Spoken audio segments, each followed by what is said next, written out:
తీసే ఆడేది బావచ్చు.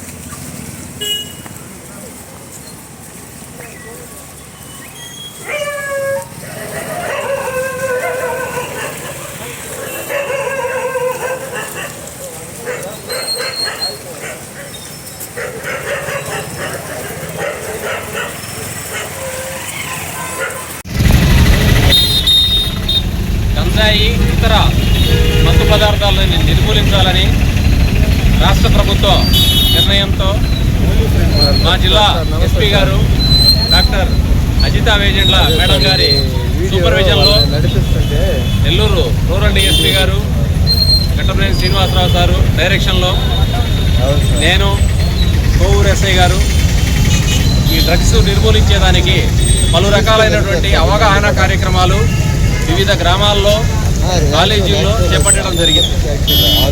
ఆ కార్యక్రమాలు చేపట్టిన దానిలో భాగంగా మాకు కొంతమంది ప్రజలు స్వచ్ఛందంగా సార్ ఫలానా దగ్గర ఈ గంజాయి సేవించడం అమ్మటం జరుగుతుందని చెప్పి మాకు రహస్యంగా సమాచారం ఇచ్చారు.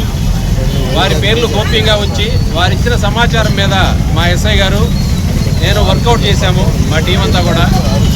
దానిలో భాగంగా గంజాయి విశాఖపట్నం ఒరిస్సా బోర్డర్ ప్రాంతాల నుంచి తీసుకొని వచ్చి కోవూరు చుట్టుపక్కల మరియు నెల్లూరు నగరంలో వెంకటేశ్వరపురం, ఎన్టీఆర్ నగరు, బాలాజీ నగర్ ఏరియాల్లో అమ్మేటువంటి ఒక 6 మంది వ్యక్తుల్ని గుర్తించడం జరిగింది. వారిపై సంపూర్ణ నిఘా ఉంచి వాళ్ళని ఈరోజు అరెస్ట్ చేసి వాళ్ళ వద్ద నుంచి